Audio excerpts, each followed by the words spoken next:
Vrithkel had spent 11 years tracking Plague X.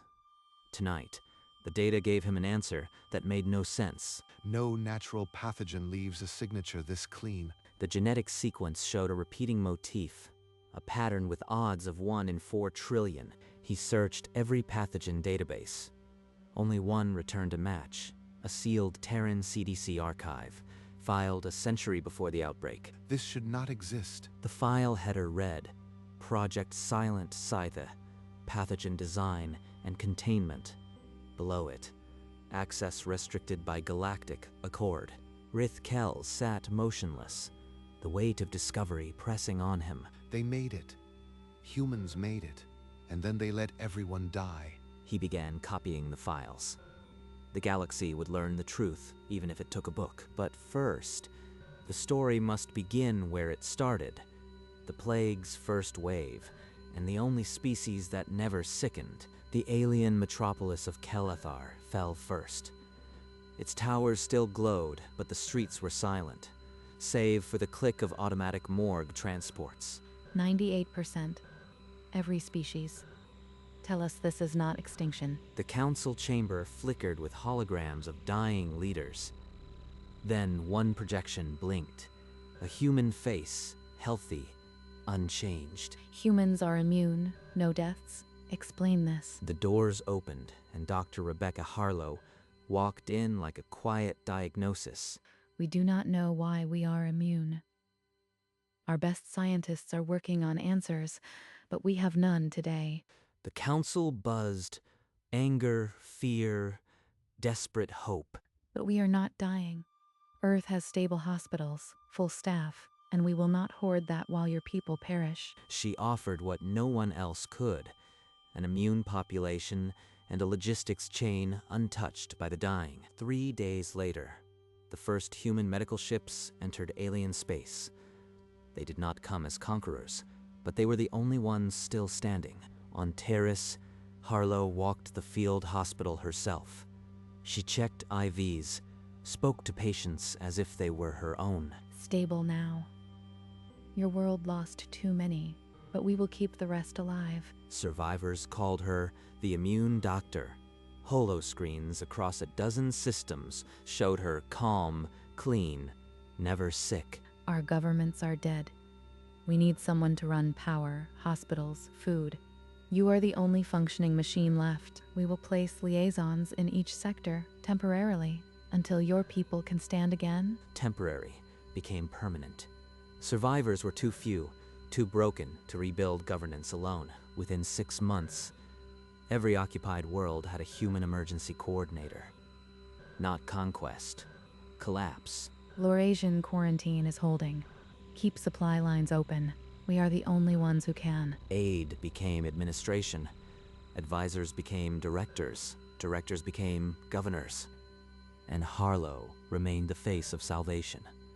No one stopped to ask if salvation carried a cost. Death toll, 98%. Over 1 trillion gone. Human medics alone remained to count. In the hollow council chamber, Harlow accepted the title of Galactic Relief Coordinator.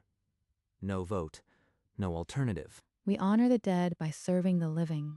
On Keldar, survivors protested with holosigns reading, "Not our saviors." Drones passed overhead, ignoring them. At a press conference, a voice cut through. "When will humans leave?" When we're no longer needed, when your systems run without us. The phrase spread. Functional necessity. The day the power stays on, we go. Within a year, human directors ran every sector. Alien self-rule became a memory. Harlow stood in the Earth Command Center. Uniform bearing a single star. Doctor and governor, indistinguishable. The empty thrones remained. Trophies of a catastrophe that no one publicly questioned. 5 years after the plague, the galaxy wore a human face. Harlow, now 50, oversaw the integration from a fortified Earth office in a crumbling alien university. A young historian named Vrithkel pored over plague data and found something that should not exist. His colleagues warned him to stop. Even the whisper of doubt was career suicide. But the numbers do not lie. This pathogen was made. Meanwhile, human governors erased local languages. History became what Earth decided it was. He dug deeper, accessing restricted Terran archives. A fragment appeared. CDC molecular design software, predating the outbreak by a century. A weapon. They designed it, then waited. He began copying files in secret, hiding them behind layers of encryption. Above the empty thrones, new banners hung, Terran stars over alien carvings, and Vrith Kel committed himself to the long, lonely work of proving what no one wanted to hear. A decade after the plague, alien tongues died quietly. Human standard became the language of law, trade, and memory. We have forged unity from ashes. Our shared sacrifice built a new galactic strength. In a hidden archive, Vrith Kel held a data crystal, bearing the old CDC seal. Inside, pathogen design sequences matching Plague X exactly. They made it. The whole plague was a weapon. The renamed Human Dominance Council, publicly still the Galactic Assembly, met without alien dissent. No one dared object. Functional necessity is not dominance. We are simply the only ones who can lead. I will write the book, even if it costs me everything. He began drafting, his hands steady, though he knew what awaited anyone who challenged the new order. Outside, human surveillance drones recorded every protest, every whisper. But Vrith Kel worked in the margins. I am ready. Let them read. Let them deny. The genetic signature cannot be unseen. Vrith Kel locked his door. The manuscript was done. He stared at the working title, Plague X, Coincidence or Engineering. You will be erased, not just discredited, disappeared. Humans do not tolerate dissent. The dead cannot speak. I must. He encrypted the manuscript and uploaded it to 12 underground publishers across the galaxy. Data crystals with the evidence were duplicated and hidden in dead drops on 4 worlds. If I disappear, make sure the truth survives. That is all I ask. Let them come. The truth is unchained now. On 100 clandestine channels, the book began to spread before a single official review. Vrith Kel watched the upload complete. Then he locked his apartment from the outside. The fuse was lit. There was no calling it back. The official edition of Plague X, Coincidence or Engineering, exploded across the networks. Within a single cycle, it became the most downloaded text in a generation. The book laid bare the 1 in 4 trillion genetic odds, the pre-plague human pathogen design archives, evidence that should not have existed on a quiet Earth estate. Dr. Rebecca Harlow, now 65 and retired, agreed to her first interview in years. She sat calmly, hands folded. We built defenses against plagues we hoped would never come. Whether they came or not is a question for historians. The interviewer pressed. Are you saying the plague was engineered? Harlow only smiled, weary but unbroken, and said nothing more. You will not be a martyr, only a vanished footnote. They think fear will silence me. He did not delete it. He archived it, proof of what happened to those who asked the wrong questions. I do not ask for trust. Look at the data yourself. The design signature is undeniable. Alien networks hailed him as a hero. Human channels branded him a traitor. The galaxy watched, holding its breath. The empty thrones remained. The questions multiplied.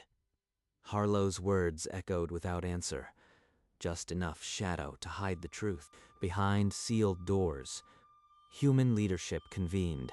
Harlow attended, no longer official, but still the conscience of Earth. One faction argued patience, let the story die quietly. Another pushed for speed. Silence it fast. Harlow listened, then spoke. Her voice cut through the noise. He is too close. The story cannot change. I will handle it. The room went still. No one questioned the old doctor's resolve. I did not save humanity to lose it to a scholar with a data crystal. Within the hour, suppression orders were drafted.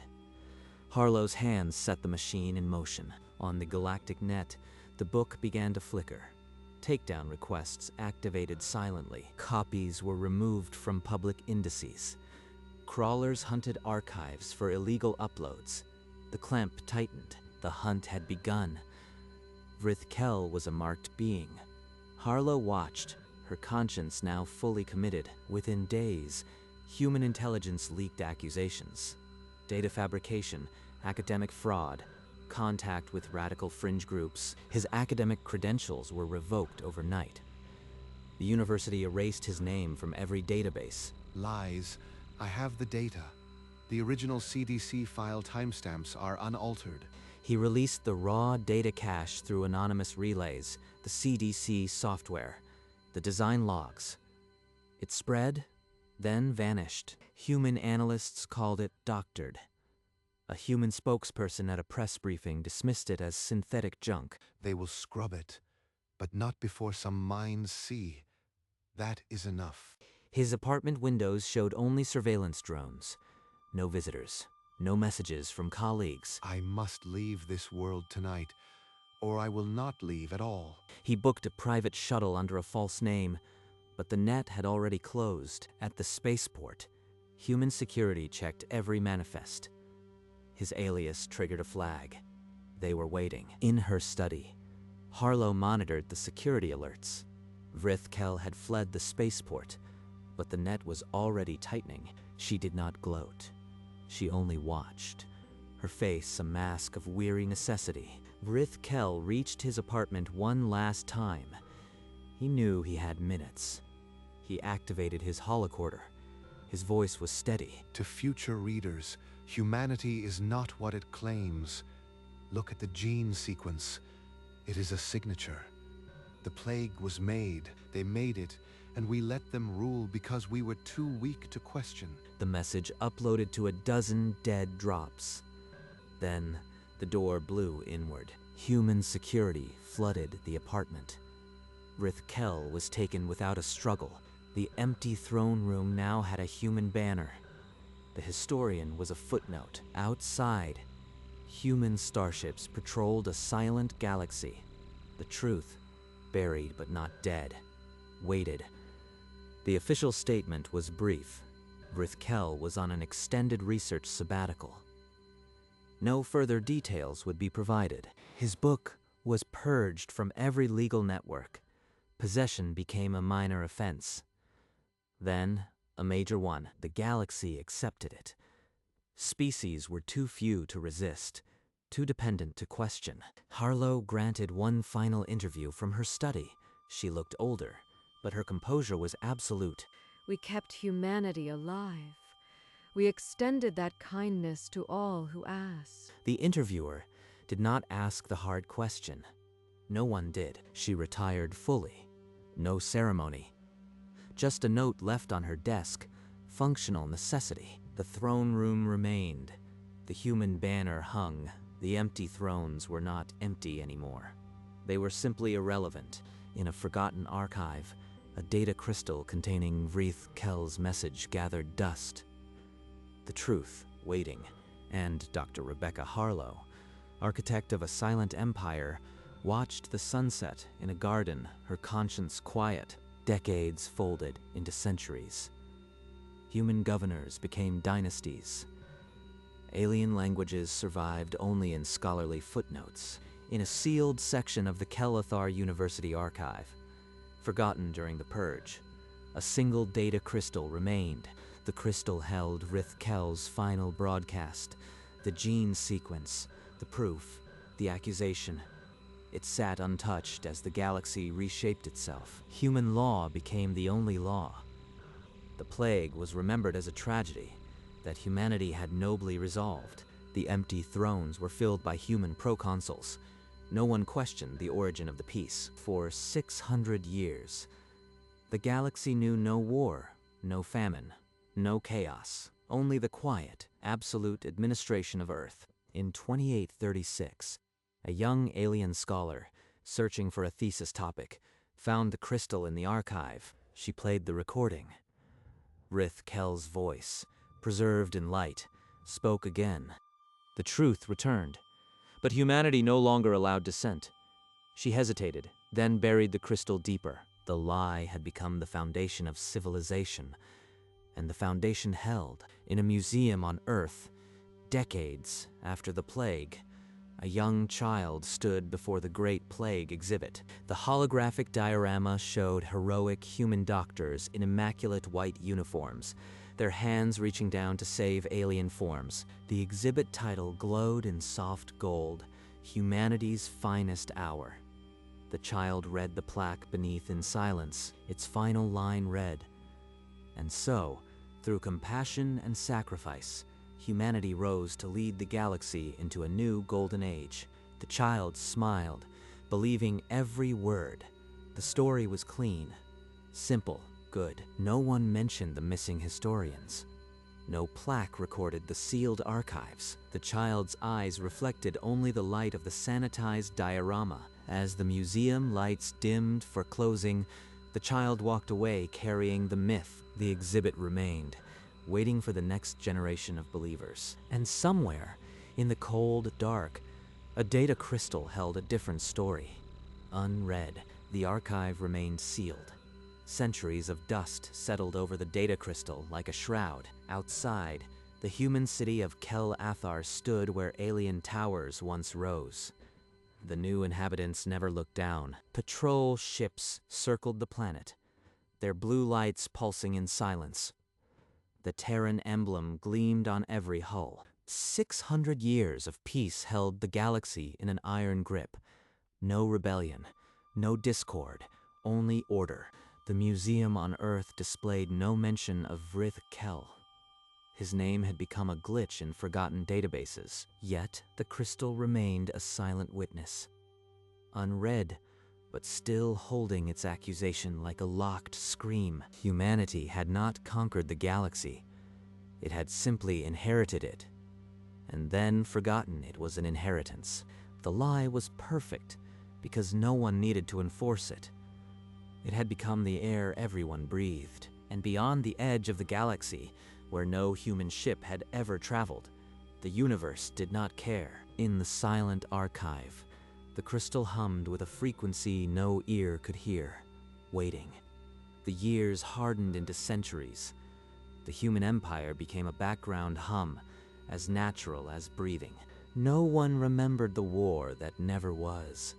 The plague was a myth, sanitized into a fairy tale of human kindness. In the depths of the archive, the crystal did not age. Its message remained sharp, a locked accusation against eternity. Children on 100 worlds learned the official story. Humanity had risen through sacrifice and compassion. They memorized it. They believed it. The lie had become the only truth that mattered. High above, in the cold vacuum, the human fleet maintained its silent vigil. Not for enemies, but for memory. The crystal waited. It held the sequence, the proof, the scream of a dead historian. It did not forget, and sometimes, in the deepest night, when no one was near, the archive's sensors registered a faint vibration, a frequency no ear could hear, but that instrument's logged as a data query. Is anyone there? There was no one to answer. The machines noted the anomaly and filed it away. The silence reasserted itself. The archive returned to its slumber. The crystal's pulse faded into the static of eternity. But it did not stop. Millennia passed. The human empire endured. Species rose and fell, but the Terran emblem remained the one constant. Galactic maps showed a uniform blue, not by conquest, but by the slow absorption of all other systems into human governance. The museum on Earth had been rebuilt a dozen times. Each iteration polished the myth further. The lie was now carved in marble. In the forgotten archive, the crystal still held the original sequence. The scream, the signature, the proof. It was all there, unchanged.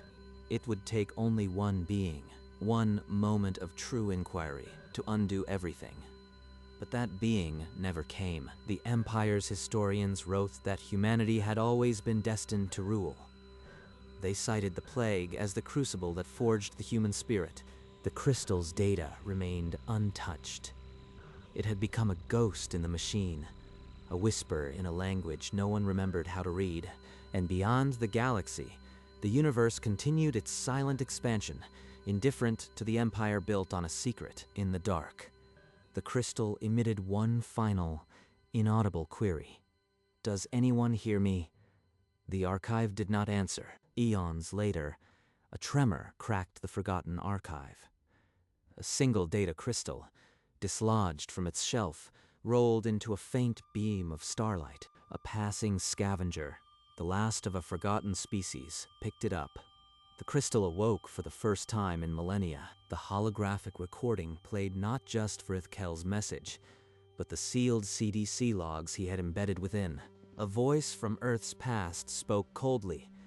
"Project Silent Scythe is greenlit. Release on the next trade summit.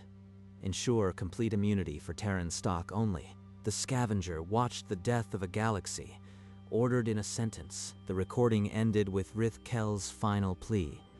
Then the archive's walls shuddered. The collapse began. The scavenger fled with the crystal clutched to their chest, the only copy of the truth left in existence. Outside, the human patrol ships still circled, oblivious. The galaxy had not changed. The truth was a ghost now, carried by a ghost. The Empire endured. The plague remained a noble tragedy. And the crystal, clutched in a dying hand, held its secret once more. The throne, still empty of its original heirs, remained forever claimed by those who had engineered the silence. The scavenger wandered through lifeless streets, the crystal a faint pulse in their hand. They searched for another living soul to witness the truth. In a hidden shelter, a handful of survivors huddled. They turned their faces away when the holographic proof played. An elder whispered that the humans were their saviors, and to speak against them was heresy. The scavenger's words died unspoken. The scavenger grew weaker, the weight of the secret heavier than their failing body. The crystal's light dimmed with each labored breath. With their last strength, they buried the crystal beneath a fallen monument, scraping a single word into the stone. "Remember." The scavenger's body joined the ruins. The Empire did not notice. The crystal remained, its light now extinguished. Centuries later, a human archaeologist uncovered the stone, but the word meant nothing. They cataloged it as debris and moved on. Above, the patrol ships still circled. The museum still displayed the heroic narrative. The lie was unassailable. The throne room, guarded by Terran soldiers, stood as it always had, empty of justice, full of power, and deep beneath the soil, the crystal held its secret, waiting for a world that would never listen. Beneath layers of silent stone, the crystal lay still. No eyes saw it. No hands touched it. Above, the Empire did not pause. The patrol ships continued their eternal circuits, the governors their decrees. In the museum, a new generation of children stood before the same old diorama. The plaque still read, "Humanity's finest hour." The throne room, that ancient chamber of jade and bone white, now held a human proconsul on its seat. No record of Frith Kell existed in any official database. His name never crossed anyone's lips. Deep underground, the crystal's data remained intact. The truth, frozen in light, a scream without a voice. Human governors continued their dynasty, never knowing the foundation of their rule was a grave. The plague was a myth. The silence was the only truth anyone would ever know. And the Empire, vast and unassailable, rested on a secret that would never wake. Outside of time, in the dark, the crystal waited, and the universe did not care. The crystal became a fossil of truth, buried deeper than memory. Its light, a memory of a memory. the world above it turned to dust and then to silence. No one walked its surface. No one remembered its name. High above, the patrol ships traced their endless circles. Their crews had long forgotten why they watched. In the museum, the diorama flickered on for an empty room. The plaque's golden words cast no shadow. The throne room stood unchanged. The human governor on its seat was now old, his eyes vacant. He did not know why he was there. The galaxy turned. The story held. The silence was absolute. Children still learned the lesson, their eyes bright with earned pride. No one told them the price, and somewhere in the dark between forgotten things, the crystal held its secret. It did not hope. It did not dream. It simply was. Then the universe continued its silent expansion, indifferent to the empire built on a grave, and the crystal's light, already dead, faded into the static of eternity. The truth never woke. The empire endured, not through tyranny, but through the quiet acceptance of a story no one questioned. A child, generations removed from the plague, recited the lesson without error. The teacher smiled, satisfied. The throne room had collected dust again. The governor's chair was empty. A new one had not yet been appointed. Deep in the dark, the crystal had become a rock among rocks. No light, no signal, only the weight of its own silence. A library archive on a forgotten world held a fragment of a census record. Vrithkel, historian. The file was corrupted. The patrol ship that had circled for 1,000 years finally lost power. It drifted, a relic of a purpose no one remembered. Still, the crystal waited. Not for a reader, not for a verdict, but for the final entropy that would erase even its dead light. The empire, vast and blind, rolled on. Its foundations were a grave, its sky, a lie, its people, the inheritors of a crime they would never know. And in the end, the universe did not judge. It simply held the dead, and the living, and the secrets between them, in perfect indifference. The crystal's light was gone. The truth was not. It simply was unread, in the dark between stars.